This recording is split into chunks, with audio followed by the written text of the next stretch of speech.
Abakulu b'ebika bya Buganda bakulembeddwamu omutaka Ssaababiito ow'Ekibulala Walugembe Samuel wamu n'amyuka Ssaabalangira Katerega Frederick Sunday. Enkuba ekedde okutonnya enkya ya leero ebaggwereddeko oluvannyuma lw'okusanga olubiri olw'Ebumera nga luggale olwo ne bakunkumalira ku lubalaza. Omwezi ogwedde twakulaga abalangira okuva mu lulyo olwa Kimera nga balajana olw'olubiri lwabwe oli mu lusuubo olw'ettaka kwe lutudde erisenseddwa nga wakati mu maziga balajanidde Ssaabasajja okuvaayo atase ettaka lino nga terinatundibwa. Bilioni 5 ziri ku Kimera kumusanyawo n'ebyafaayo by'ensi eno naye nga lwaki tulagawa obwakabaka bukomye wano n'omwana alijja okulya Namulondo mugenda mutwala Lubaga. Embeera n'esitudde abataka b'ebika era zigenze okwera ssaawa 5 ez'okumakya nga baatuuse dda mu lubiri nga baaniriziddwa abalangira basangiddwa mu kifo kino kyokka kibabuuseeko okwagala okutuuka mu lubiri nga luggale olwo enkuba n'ebagwerako ku lubalaza we babadde.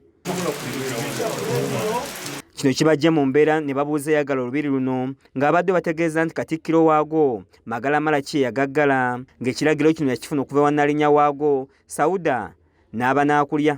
Bano banoonyeza Magala ne bamuleeta nga Nabugisi mufungize nga bamulagidde okuggula olubiri luno kuba kimenya amateeka okuluggala ng'ono atuyanye nga bwe zikala wakati mu kubuuzibwa kajojjoji w'ebibuuzo.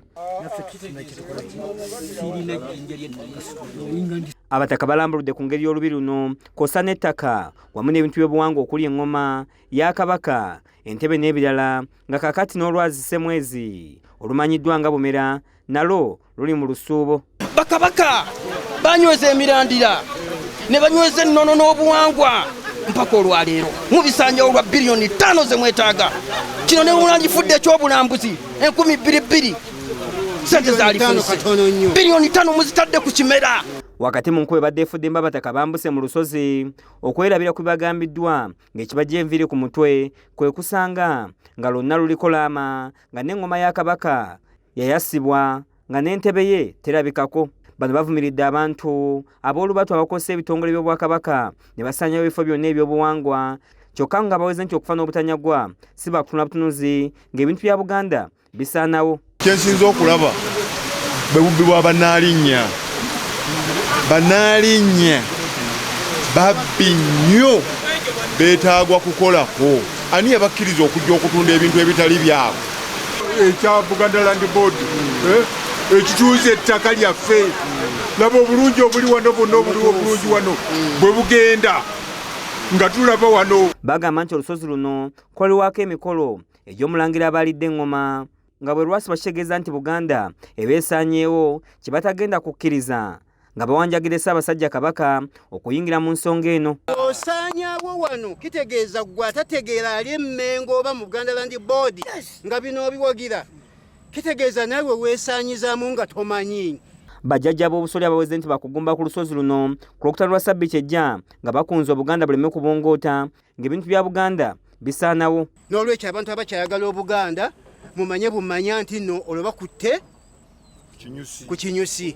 Kati gwe bw'osigalirayo munnange gwe onoomanya naye ffe eby'okubongoota tugenda kukola ki? Tugenda kubivaamu.